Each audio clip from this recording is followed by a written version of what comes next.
Hello guys. Doctor John मेडिना जो कि एक डेवलपमेंट मॉलिक्यूलर बायोलॉजिस्ट है, इन्होंने अपना mostly professional time mental health को समझने में लगाया है और इसके बाद ही इन्होंने एक बुक लिखी ब्रेन रूल्स, जिसमें इन्होंने ऐसे 12 साइंटिफिक मेथड बताए हैं जिनके यूज़ से आप अपने ब्रेन की परफॉर्मेंस 34% तक बढ़ा सकते हैं। फिर चाहे आप एक स्टूडेंट, टीचर, पेरेंट्स, हाउसवाइफ और एक बिजनेसमैन ही क्यों ना हो। तो चलिए जानते हैं वो 12 रूल्स। रूल नंबर 1, हमारा ब्रेन एक सर्वाइवल ऑर्गन है। हम इंसानों के विकसित होने के साथ साथ हमारे सोचने का तरीका और सर्वाइवल टेक्निक्स भी पहले से विकसित हुई है। हम बड़े जानवरों से ताकतवर नहीं थे, बट हमारा ब्रेन ही हमारी सबसे बड़ी ताकत था। इसलिए ही हम हिस्ट्री से लेकर आज तक जीवित रह पाए हैं। हमारा एक्शन को एनालाइज करना और जिंदा रहने के लिए दूसरे इंसानों के साथ कोऑपरेट करना ही प्राचीन काल से हमारी सबसे बड़ी स्ट्रेटेजी रही है, ताकि हमें सरवाइव करने के लिए हेल्प मिल सके और हम जिंदा रह सके। अगर हमारे आसपास के लोग हमें सपोर्ट करते हैं तो हमारी काम करने की प्रोडक्टिविटी और क्रिएटिविटी भी बूस्ट होती है। बट अगर हमारे यही रिलेशंस, अंडरस्टैंडिंग, कनेक्शंस दूसरे लोगों के साथ ना मिले तो वो इन्वायरमेंट हमारे ब्रेन और हमारी लाइफ को बेकार बना देता है, जो कभी कभार कुछ लोगों को सुसाइड जैसे गलत कदम उठाने पर भी मजबूर कर देता है। और जैसा कि जॉन मेडिना कहते हैं कि सिर्फ स्ट्रॉन्गेस्ट ब्रेन ही सरवाइव कर सकते हैं, ना कि strongest body. Rule number 2, exercise हमारे ब्रेन की पावर को बूस्ट करती है। हमारा दिमाग उन सिचुएशंस में विकसित हुआ है जहां पर हम कंटिन्यूसली एक्टिव रहते थे, जिस कारण हमारा ब्रेन उस टाइम ज़्यादा अच्छे से चलता है जब हम अपनी बॉडी को एक जगह से दूसरी जगह पर मूव कर रहे होते हैं। एक बार कुछ लोगों पर रिसर्च की गई जिसमें 2 ग्रुप बनाए गए। ग्रुप ए में वो लोग थे जो डेली फिजिकल एक्सरसाइज करते थे और एक्टिव रहते थे, और ग्रुप बी में वो लोग थे जो कभी एक्सरसाइज नहीं करते थे। तो रिसर्चर्स ने पाया कि ए वाले ग्रुप का कॉग्निटिव स्कोर, मतलब चीज़ों को समझने की शक्ति ज़्यादा थी ग्रुप बी के अकॉर्डिंग। ये इसलिए होता है क्योंकि एक्सरसाइज करने से हमारे दिमाग में मौजूद न्यूरॉन्स की संख्या बढ़ती है और उस तक ऑक्सीजन और ग्लूकोज भी ज़्यादा पहुंचता है, जिससे हमारी मेंटल शार्पनेस और एनर्जी बढ़ती है। रिसर्च के अनुसार अगर आप हफ्ते में एटलीस्ट 2 से 3 बार भी 30 मिनट तक एक्सरसाइज करें तो आप अपने दिमाग की एनर्जी को बढ़ाकर सोचने और सीखने की पावर को बढ़ा सकते हैं। रूल नंबर 3, अच्छी नींद लीजिए ताकि आप अच्छे से सोच सके। डॉक्टर मेडिना बताते हैं कि कैसे सोते टाइम भी हमारा दिमाग एक्टिव रहता है, और इसका रीज़न है दिन में ली गई इन्फॉर्मेशन को प्रोसेस करना और नई चीज़ों को याद करना। आपको कितनी नींद चाहिए और किस टाइम पर चाहिए ये पर्सन टू पर्सन डिपेंड करता है, बट दोपहर के टाइम पर नींद आना हम सभी के लिए नॉर्मल है, क्योंकि लगभग 3 बजे के आसपास हमारी बॉडी में नींद पैदा करने वाले और सुस्ती लाने वाले केमिकल्स पीक पर होते हैं। एक रिसर्च में पता चला जब लोग दिन में 15 से 20 मिनट तक सोए तब उनकी मेंटल परफॉर्मेंस में 34% की इम्प्रूवमेंट हुई। इसलिए ट्राई करो कि आप एटलीस्ट 7 से 8 घंटे की नींद ज़रूर लो और दोपहर में 15 से 20 मिनट की झपकी। रूल नंबर 4, स्ट्रेस्ड ब्रेन के साथ आप चीज़ों को नहीं सीख सकते। हमारा ब्रेन सिर्फ 30 सेकंड तक चलने वाले स्ट्रेस को ही झेलने के लिए बना है। हमारा defence system adrenaline and cortisol जैसे स्ट्रेस्ड हार्मोन्स की मदद से हमें किसी आने वाले खतरे से दूर भागने की एनर्जी और मोटिवेशन देता है, और जैसे ही हम डेंजर जोन से बाहर आ जाते हैं वैसे ही ये हार्मोन्स भी कम हो जाते हैं। बट जब हम लंबे समय तक स्ट्रेस्ड रहते हैं घर, पढ़ाई या काम की प्रॉब्लम की वजह से, तब यही स्ट्रेस्ड हार्मोन्स हमारी ब्लड वेसल्स को डैमेज करना स्टार्ट कर देता है, जिससे हमें हार्ट अटैक और स्ट्रोक आ सकता है। और साथ ही कोर्टिसोल के बढ़ने से हिप्पोकैम्पस में मौजूद सेल्स खराब होने लग जाते हैं, जिसकी वजह से चीज़ों को समझना और याद रखना भी मुश्किल हो जाता है। इसलिए ये सोचने की बजाय कि आप अपने सर्कमस्टेंसेस को नहीं बदल सकते, अपनी सिचुएशन की रिस्पॉन्सिबिलिटीज़ लीजिए, और जिन चीज़ों और लोगों को कंट्रोल नहीं कर सकते उनका स्ट्रेस मत लो और सिर्फ अपने ऊपर फोकस करो। रूल नंबर 5, हर किसी का दिमाग अलग तरीके से काम करता है।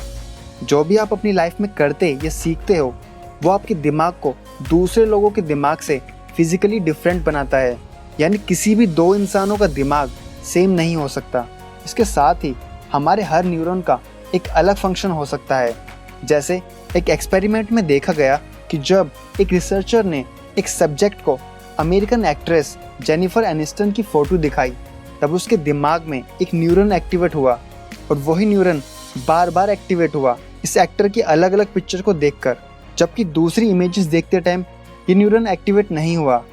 इससे उन्हें ये समझ आया कि हमारे दिमाग में मौजूद हर न्यूरॉन एक यूनिक पीस ऑफ इंफॉर्मेशन को स्टोर कर सकता है और वो तभी एक्टिवेट होगा जब आप उस इंफॉर्मेशन को दोबारा एनकाउंटर करते हो। जिसका मतलब जिन लोगों या सेलिब्रिटीज़ के साथ आप फैमिलियर हो, उन्हें पहचानने के लिए आपके दिमाग में एक स्पेशल न्यूरॉन है। रूल नंबर 6, हम बोरिंग चीज़ों पर ध्यान नहीं देते। हम इंसान बोरिंग चीज़ों पर ध्यान नहीं देते। हम सिर्फ उन्हीं चीज़ों पर ध्यान देते हैं जिनके पीछे हमारा इंटरेस्ट, प्रॉफिट, इमोशन या कल्चर जुड़ा हो। इस बात से फ़र्क नहीं पड़ता कि आप कौन हो। हमारा ब्रेन कॉन्शियसली या सबकॉन्शियसली इन क्वेश्चंस पर फोकस करता है, जैसे कि क्या मैं ये कर सकता हूँ या नहीं, क्या मैं इससे रिलेशन बना सकता हूँ, क्या मैंने इसे कहीं देखा है, और इंटरेस्ट या रीज़न ढूंढता है। हमारा ब्रेन मल्टीटास्किंग के लिए नहीं बना है, लेकिन फिर भी ऑफिसेस और स्कूल मल्टीटास्किंग करने के लिए इनकरेज करते हैं। मल्टीटास्किंग हमारी गलती और फेलियर के चांसेस 50% तक बढ़ा देती है। रूल नंबर 7, चीज़ों को याद करने के लिए उन्हें रिपीट करें। हमारी शॉर्ट टर्म मेमोरी एक समय पर बहुत लिमिटेड इन्फॉर्मेशन को स्टोर कर सकती है, जिसकी वजह से किसी भी चीज़ को याद करने के लिए हमें उसे बार बार दोहराना पड़ता है। इसके साथ ही जब भी हम अपने दिमाग को कोई इन्फॉर्मेशन देते हैं, तब वो उसे टुकड़ों में बांटकर कोटेक्स के अलग अलग टुकड़ों में भेज देता है ताकि वो उसे स्टोर कर सके। और इस इन्फॉर्मेशन के साथ जितनी डिटेल और कॉन्टेक्स्ट जुड़े होते हैं, उतने ही लंबे समय तक हमें वो याद रहते हैं।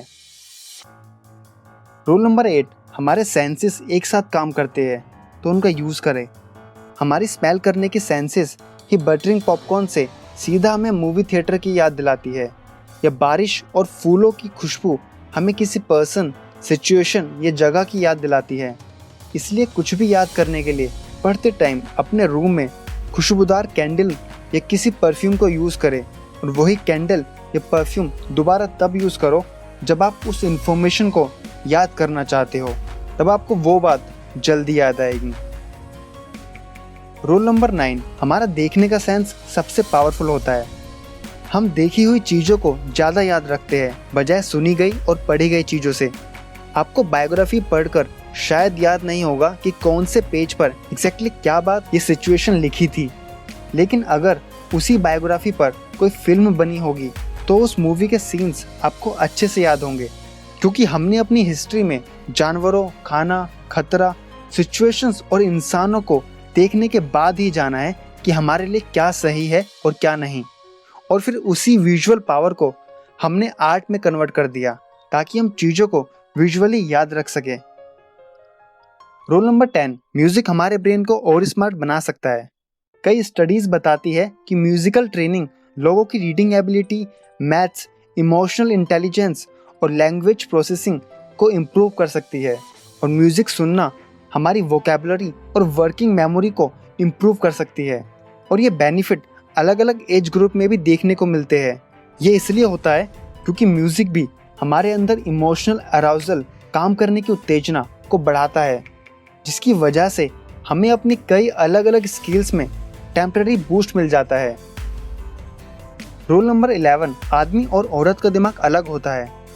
एक बार रिसर्च में मेल एंड फीमेल को एक हॉरर मूवी दिखाई गई, जिसमें पाया कि उस दौरान मेल्स के ब्रेन का सिर्फ राइट हेमिस्फीयर काम कर रहा था और लेफ्ट हिस्सा शांत था। वहीं फीमेल्स का लेफ्ट हेमिस्फीयर काम कर रहा था और राइट हेमिस्फीयर शांत था, जिससे उन्हें पता चला कि मेल्स और फीमेल्स का स्ट्रेस हैंडल करने का, सोचने का और काम करने का तरीका एक दूसरे से काफ़ी अलग होता है। और ऐसे ही काफ़ी केस स्टडी करने के बाद मेंटल हेल्थ प्रोफेशनल्स को पता चला कि फीमेल्स मेल्स से ज़्यादा डिप्रेस होती है और नर्वस हो जाती है, और प्यूबर्टी के दौरान वो काफ़ी एंजाइटी भी फील करती है। वहीं लड़के प्यूबर्टी के दौरान एंटी सोशल हो जाते हैं। मेल्स और फीमेल्स का इमोशंस को हैंडल करने का तरीका भी एक दूसरे से काफ़ी अलग होता है। और इसको डिटेल में समझने के लिए आप ये बुक पढ़ सकते हो या इस पर बनी हमारी बुक समरी देख सकते हो। लिंक आपको आई बटन या डिस्क्रिप्शन में मिल जाएगा। रूल नंबर 12, हम पावरफुल एंड नेचुरल एक्सप्लोरर है। यह आखिरी रूल बताता है कि हम चीज़ों को समझने का तरीका एक काफ़ी छोटी उम्र से सीख जाते हैं। जब हम बच्चे थे तो हम हर चीज़ को फील करते हैं, उसे पलटते थे, कान या मुंह में डालते थे और उसे तोड़ कर देखते थे ताकि हम उसके बारे में कुछ जान सके। हमारी चीज़ों को समझने की यही डिज़ायर हमारे एडल्ट बनने के बाद भी हमें अपने एनवायरनमेंट को समझने के लिए क्यूरियस बनाती है, ताकि हमारा दिमाग कंस्टेंटली चेंज होता रहे और हम कुछ ना कुछ नया सीखते रहे। तो गाइस, आशा करता हूँ आपको वीडियो पसंद आई होगी। वीडियो को लाइक कर दीजिए और अगर आप हमारे चैनल पर नए आए हो तो सब्सक्राइब करके बेल आइकन प्रेस कर दीजिए ताकि आपको आने वाली वीडियोस की नोटिफिकेशन मिलती रहे। Thank you so much for watching.